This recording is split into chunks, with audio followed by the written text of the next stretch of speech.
जय हिंद साथियों, मेरा नाम है दुर्गा प्रसाद कोहली और स्वागत है आप सभी का मेरे YouTube channel green zone x में। तो दोस्तों, आज हम देखेंगे अमूर्त बीजगणित बीएससी द्वितीय वर्ष का प्रथम पेपर और इसकी आज फर्स्ट यूनिट हम सोल्व करने की पूरी कोशिश करेंगे। अदरवाइज एक अन्य सेकंड चैप्टर इस वीडियो का लाना पड़ेगा, ठीक है। तो हम देखेंगे बीएससी सेकेंड ईयर के मैथ का पहली इकाई का पहला चैप्टर, इकाई 1 और चैप्टर फर्स्ट, ठीक है, जिसका नाम है समूह या ग्रुप, ठीक है। तो इसमें ना इस तरीके के क्वेश्चन आते हैं कि एक समुच्चय समूह कब होता है, ठीक है। आपसे पूछा जाएगा, समुच्चय दे दिया जाएगा कि ये समूह है या नहीं। तो समूह होने के लिए कुछ शर्तें होती है, कुछ नियम होते हैं, तो वही देखेंगे हम इस चैप्टर में। मान लिया जाए कि कोई समुच्चय दिया है आपको, एक समुच्चय दिया है, जी से डिनोट कर देते हैं अपन। एक समुच्चय दिया है 0 जिसमें अवयव 0 A B और C और डैश डैश कुछ अवयव है, ठीक है। मान लिया एक समुच्चय है जिसमें कुछ अवयव है। तो ये कब समूह होगा, समुच्चय समूह कब होता है? इसके लिए 4 नियम हैं: समवर्ग, साचर्य, तत्समक और प्रतिलोम का नियम। तो ये चारों यदि संतुष्ट होते हैं तो वे एक समूह है, अदरवाइज समुच्चय, ठीक है। तो चलिए देखते हैं, हम पहला नियम देखते हैं, समवर्ग नियम।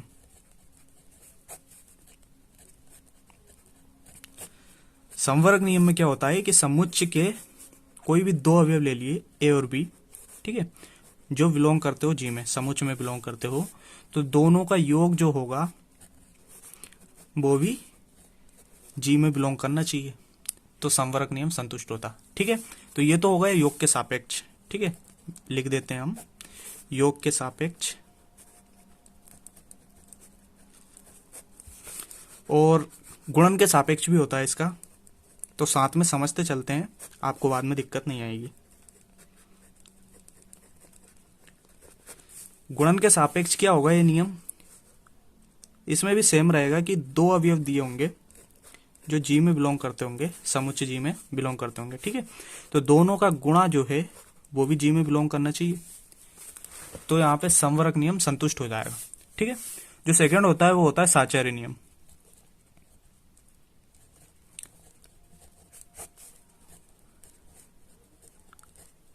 साचर्य नियम देखते हैं हम, तो इसमें 3 अवयव लेते हैं, ए बी सी, ठीक है। कोई से भी 3 अवयव ले सकते हैं समझने के लिए, और बाद में हम आपको अच्छी तरह से समझा देंगे जब अपन उदाहरण करेंगे, ठीक है।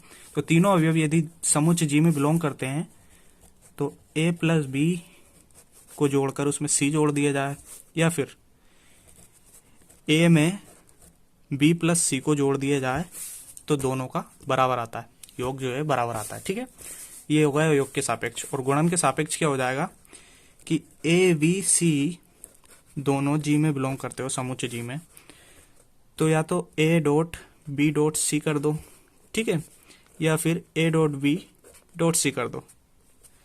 इससे कोई अंतर नहीं पड़ेगा, दोनों साइड मान बराबर आएगा, ठीक है। तो यहाँ पे साचर्य नियम संतुष्ट हो जाएगा। साचर्य के बाद में तीसरा जो नियम आता है वो आता है तत्समक नियम।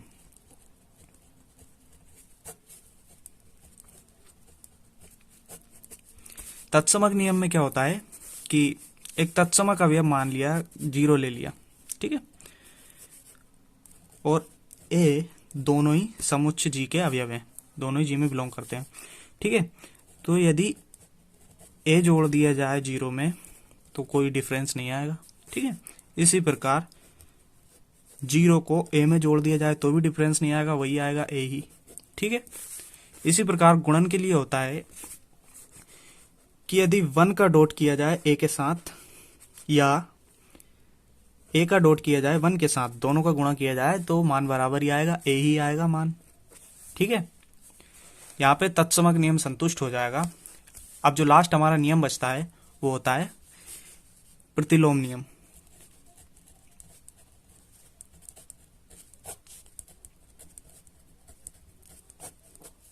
प्रतिलोम नियम में क्या होता है कि यदि एक प्रतिलोम अवयव मान लिया, इसमें माइनस ए का प्रतिलोम है जो बिलोंग करता है समुच्चय जी में, ठीक है। तो दोनों का योग 0 के बराबर आना चाहिए। ये प्रतिलोम नियम है, ठीक है। और गुणन में क्या है कि ए का प्रतिलोम ए इनवर्स यदि जी में बिलोंग करता है तो इन दोनों का गुणा 1 होता है, ठीक है। इसे सोल्व करेंगे हम तो 1 ही आएगा। कैसे आएगा कि कोई भी संख्या जब इनवर्स में होती है तो उसे बटे में लिखा जाता है, बटे में लिखेंगे तो ए से कट जाएगा, ठीक है। तो यहाँ पे ये चारों नियम अगर संतुष्ट होते हैं तो हमारा समुच्चय है एक समूह, ठीक है। समुच्चय जी एक समूह कहलाएगा यदि ये चारों नियम लागू होते हैं। अगर इनमें से कोई सा भी नियम फेल हो जाता है तो वो समुच्चय समूह नहीं होगा, ठीक है। इतना याद रखेंगे। इसमें एक नियम और होता है, वो आवेली समूह के लिए होता है, क्रम विनिमय नियम।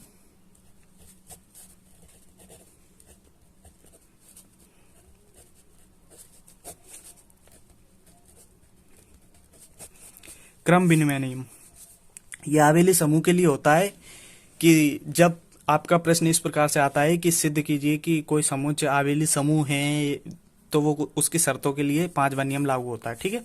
अदरवाइज ये चारों नियम से काम हो जाता है हमारा। अगर आवेली समूह आता है तो 5वां नियम लगाते हैं उसमें, अगर ये फेल होता है तो फिर वो समूह है, आवेली समूह नहीं है, ठीक है।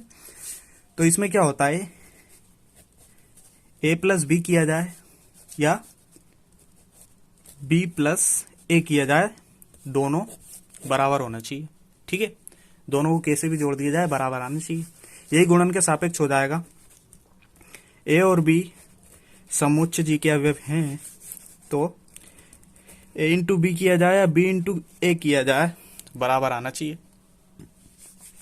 अगर ये पांचों नियम लागू होते तो वे एक आवेली समूह है। अगर 4 नियम लागू हो रहे तो समूह है, और यदि चारों में से कोई सा भी फेल हो रहा है तो फिर वो समुच्चय है, समूह नहीं है, ठीक है।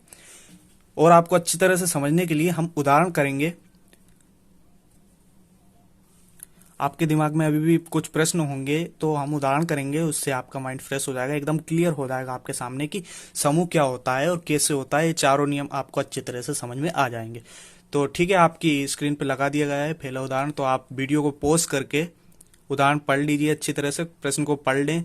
अभी सोल्व करते हैं हम, ठीक है। तो प्रश्न में आपसे पूछा गया है कि दर्शाइए कि सभी पूर्णांकों धनात्मक, ऋणात्मक तथा शून्य सहित का समुच्चय योग द्विचर संक्रिया के सापेक्ष एक अनंत आवेली समूह है, ठीक है।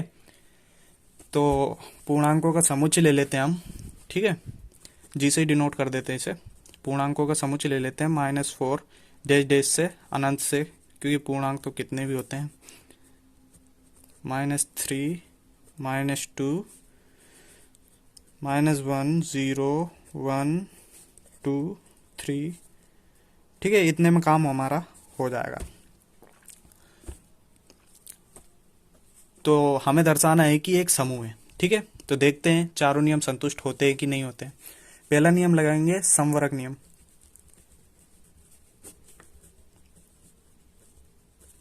ठीक है। कोई से भी 2 अवयव ले लें, you can take any 2 number, ठीक है। कोई से भी 2 अवयव उठा लेते हैं यहाँ से, -2 और -1 उठा लिया हमने, जो कि समुच्चय जी के अवयव हैं, ठीक है। समुच्चय जी के अवयव हैं दोनों। तो इनका योग जो होगा -2 प्लस -1 वो जी में बिलोंग करना चाहिए, तो बिल्कुल करेगा। -2 -1 इज इक्वल टू होता है -3, ठीक है। जुड़ जाएगा, ये -3 हो जाएगा, जो कि जी में बिलोंग करता है। योग संक्रिया के सापेक्ष पूछा, इसलिए योग वाली लगा रहे हैं हम, ठीक है। तो यहाँ पे समवर्ग नियम संतुष्ट होता है, ठीक है। आप लिख सकते हैं समवर्ग नियम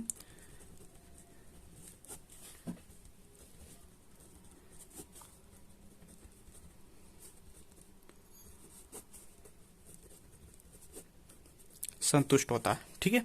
ऐसा लिख सकते हैं आप, और नहीं लिखोगे तो भी चलेगा। समवर्ग नियम हो चुका है हमारा। दूसरा होता है साहचर्य नियम। अब देखते हैं कि यह संतुष्ट होता है नहीं होता है।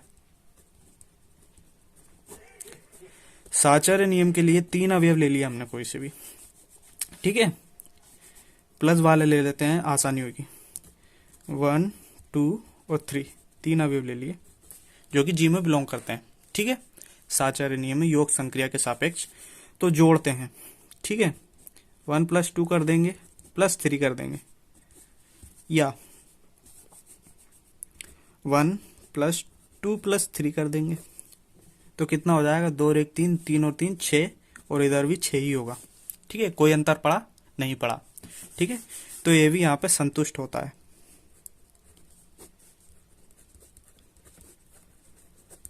ठीक है, दूसरा नियम भी हमारा संतुष्ट हो चुका है। तीसरा नियम देखते हैं तत्समक का।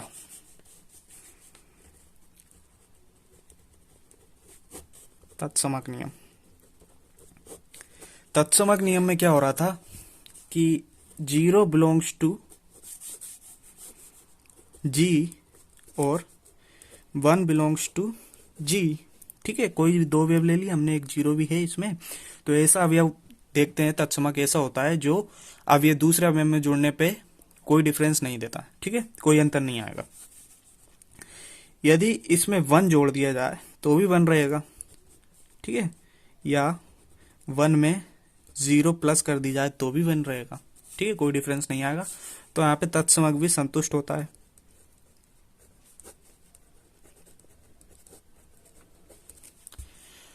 अब जो चौथा नियम लगेगा वो देखते हैं हमारा प्रतिलोम नियम। ये संतुष्ट होता है या नहीं होता है। प्रतिलोम नियम देखते हैं हम। प्रतिलोम नियम के लिए देखते हैं 1 और -1 बिलोंग्स टू जी। ठीक है, दोनों ही अवयव हैं। देखिए आप, 1 भी है और -1 भी है, दोनों ही जी में बिलोंग करते हैं। यदि दोनों जी में बिलोंग करते हैं तो इनका योग 0 आना चाहिए प्रतिलोम नियम में। ठीक है, जो कि आ रहा है, यानी कि ये भी हमारा संतुष्ट हो रहा है।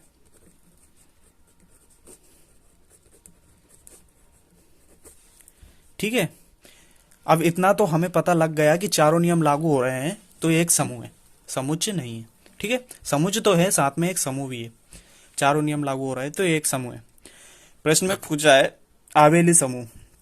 ठीक है, तो आवेली के लिए एक अलग नियम है, 5वां नियम, जो होता है क्रम विनिमय। देखते हैं ये नियम संतुष्ट होता है या नहीं होता आवेली समूह के लिए। ठीक है, कोई से भी दो अवयव ले लिए, 1 और 2 बिलोंग्स टू जी। आप कोई से भी अवयव ले सकते हैं, यहाँ पे सबसे आंसर वही आना है, कोई डिफरेंस नहीं आएगा, नियम आपके संतुष्ट हो जाएंगे। ठीक है, कोई से भी अवयव ले लिए, 2, 1 और 2 ले लिए हमने यहाँ पे, तो 1 + 2 कीजिए या 2 + 1 कीजिए, आना 3 है, यानी कि ये भी संतुष्ट होता है।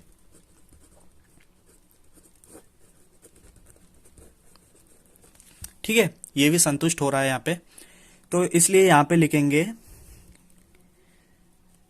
दिया गया समुच्चय समूह और क्रम विनिमय नियम के पालन करता है या पालन करता है, चारों पांचों नियम का पालन करता है, इसलिए दिया गया समुच्चय एक समूह है। ठीक है, तो मेरे ख्याल से वीडियो अब ज़्यादा बड़ा हो जाएगा, बाकी उदाहरण हम नेक्स्ट पार्ट में समझेंगे। वीडियो का अगला पार्ट बहुत जल्दी लेके आएंगे।